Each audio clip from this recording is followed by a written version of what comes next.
नमः शिवाय, जय नमः शिवाय। प्रेम से बोलो नमः शिवाय।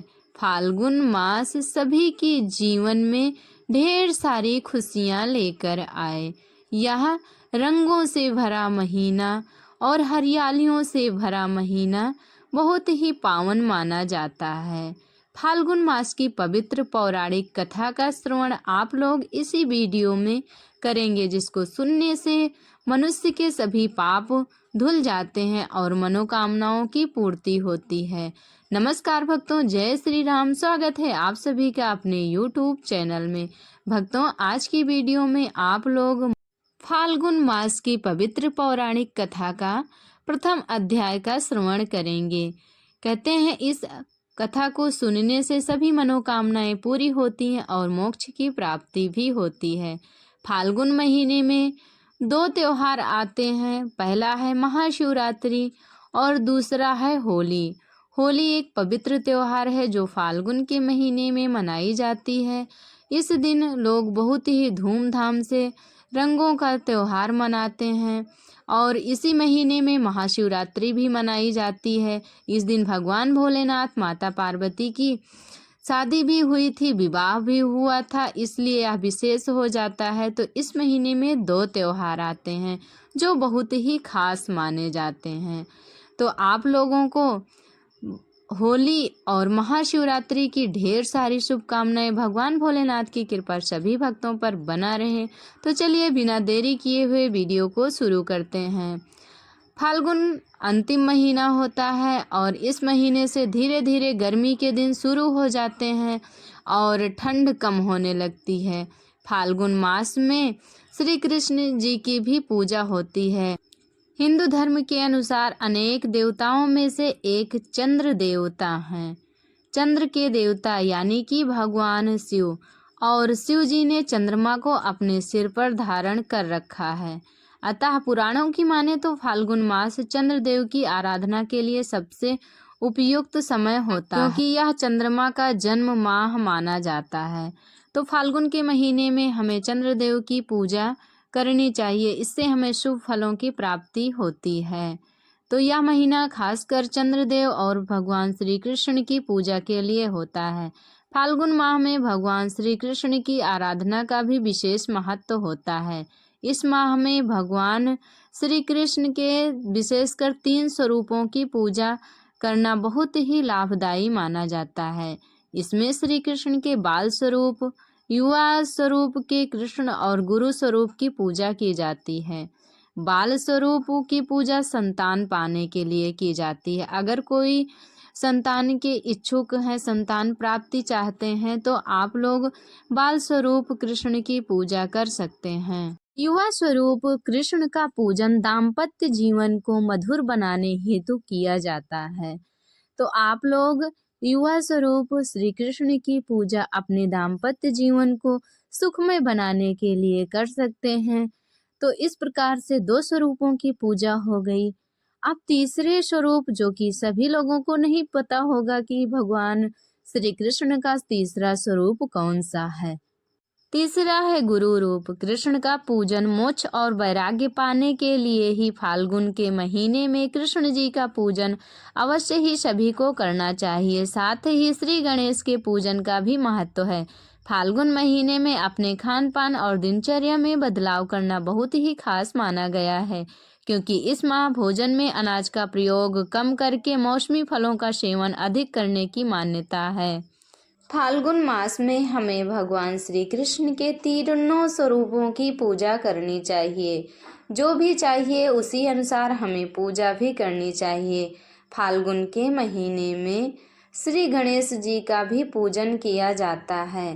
कहते हैं कि फाल्गुन के महीने में जो भी व्यक्ति गणेश भगवान का पूजन करता है और उनकी कथा सुनता है, उसकी सभी मनोकामनाएं पूरी होती हैं। आइए अब कथा का श्रवण करते हैं। फाल्गुन मास की कथा। फाल्गुन मास की कथा के अनुसार सतयुग की बात है। उस समय एक बड़ा ही धर्मात्मा राजा का राज्य था। उसके राज्य में एक ब्राह्मण था, उसका नाम था विष्णु शर्मा। विष्णु शर्मा के 7 पुत्र थे और वे 7 अलग अलग रहते थे। जब विष्णु शर्मा का वृद्धावस्था का समय आया तो उसने सब बहुओं से कहा, तुम सब गणेश जी का व्रत करो। स्वयं विष्णु शर्मा भी इस व्रत को किया करता था और गणेश भगवान का पूजन और ध्यान किया करता था, परंतु वह अब बूढ़ा हो जाने पर वो यह दायित्व अपनी बहुओं को सौंपना चाहता था, क्योंकि वह अब व्रत करने में असमर्थ रह रहा था। इसलिए वो सोचता था कि अब हमारी बहुएं इस व्रत को करें। जब उसने बहुओं से इस व्रत के लिए कहा तो बहुओं ने नाक सिकोड़ते हुए उसकी आज्ञा न मानकर उसका अपमान कर दिया। अंत में छोटी बहू ने अपने ससुर की बात मान ली और पूजन के सामान की व्यवस्था करके ससुर के साथ व्रत किया तथा भोजन नहीं किया और ससुर को भोजन करा दिया। जब आधी रात बीती तो विष्णु शर्मा को उल्टी और दस्त लग गए। तब छोटी बहू ने मलमूत्र में भरे गंदे कपड़ों को साफ करके ससुर के शरीर को धोया और पोंछा। पूरी रात बिना खाए पिए जागती रही, क्योंकि उसने स्वयं तो भोजन नहीं किया था, उसका व्रत था, परंतु ससुर जी का व्रत था, फिर भी उसने ससुर जी को खाना खिला दिया था। इस कारण से भगवान क्रोधित हो गए थे और शर्मा जी का इस तरह से हाल हो गया। फिर गणेश जी ने दोनों पर अपनी कृपा बनाई। जब छोटी बहू ने इस प्रकार से ससुर जी की सेवा की तो गणेश भगवान बहुत ही प्रसन्न हुए और उन दोनों पर अपनी कृपा बनाई। ससुर का स्वास्थ्य ठीक हो गया और छोटी बहू का घर धन धान्य से परिपूर्ण हो गया। वह अब बहुत ही खुश रहने लगी, उसके घर में कभी कोई कमी नहीं रही। और यह सब देखकर बड़ी बहुओं को जलन होने लगा। भगवान गणेश की कृपा से उसके घर में संतान, धन, ऐश्वर्य आदि सब चीज भर गया।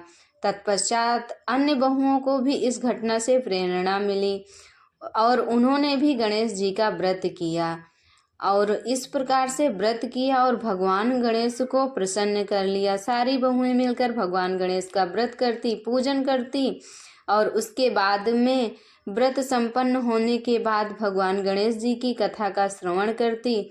तब उसके बाद में दूसरे दिन खाना खाती।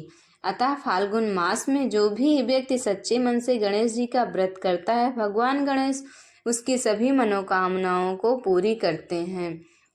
इस प्रकार से उन सभी लोगों का व्रत संपन्न हुआ। फाल्गुन मास में हमें गणेश जी का व्रत जरूर करना चाहिए। फाल्गुन मास में गणेश जी का व्रत करने से गणेश जी बहुत ही प्रसन्न होते हैं और रास्ते में आने वाली और घर की सभी बाधाओं को दूर कर देते हैं, क्योंकि विघ्नहर्ता श्री गणेश बहुत ही दयालु हैं। वो पल भर में सारे विघ्नों को दूर कर देते हैं। सभी पूजा पाठ, कोई भी पूजा हो, उसके पहले हमें गणेश जी का पूजन करना पड़ता है, तभी हमें उस पूजा का फल मिलता है जो भी हम पूजन करते हैं। कोई विघ्न ना आए उसके पहले हम श्री गणेश का नाम लेते हैं और गणेश भगवान का विधिवत पूजन करके ही आगे के कार्य को आरंभ करते हैं। गणेश जी की कृपा से शर्मा जी की 7 बहुएं, बेटे और खुद शर्मा जी सुखी सुखी रहने लगे। गणेश जी की उन पर विशेष कृपा बनी और वो सब सभी चीज़ों से परिपूर्ण हो गए और गणेश जी को इसी तरह खुश करने के लिए हमेशा फाल्गुन मास में व्रत रखते थे। तो भगवान गणेश जैसे शर्मा जी के 7 बहुएं और बेटों को सुखी रखें, उनका कष्ट दूर किए हैं, वैसे सभी का कष्ट दूर करें, यही हम उनसे मनोकामना मांगते हैं। भक्तों, ये थी फाल्गुन मास की कथा, प्रथम अध्याय। अगर आप लोगों को दूसरा अध्याय भी सुनना है तो आगे बने रहिएगा वीडियो में और हमसे जुड़े रहिएगा। कल फिर से हम दूसरी व्रत कथा का श्रवण आप लोगों को कराते रहेंगे। इसी प्रकार और लगातार आप लोगों को कथाएं सुनने को मिलती रहेंगी फाल्गुन मास की, और भी बहुत सारी व्रत कथाएं आप लोगों को सुनने को मिलेंगी। भक्तों, हमारे साथ जुड़े रहने के लिए धन्यवाद। वीडियो अच्छी लगी हो, कहानी पसंद आई हो तो वीडियो को लाइक कर देना, चैनल को सब्सक्राइब कर लेना, बेल आइकन को प्रेस कर देना ताकि हमारी वीडियो का हर नया नोटिफिकेशन सबसे पहले आप लोगों तक पहुंचे। आप लोगों को हमारी वीडियो और हमारी कथाएं कैसी लगती है कमेंट करके ज़रूर बताना और कमेंट में जय श्री गणेश जरूर ही लिखना। भगवान भोलेनाथ और भगवान गणेश जी साथ में भगवान कृष्ण जी की कृपा सभी भक्तों पर बनी रहे, इसी मनोकामना के साथ ये वीडियो यहीं तक। मिलेंगे अगली वीडियो में फिर नई नई जानकारी के साथ, नई नई कथाओं के साथ। तब तक के लिए हमारे साथ बोलिए ओम नमः शिवाय, श्री गणेशाय नमः, श्री वासुदेवाय नमः। बोले कृष्ण जी महाराज की जय हो।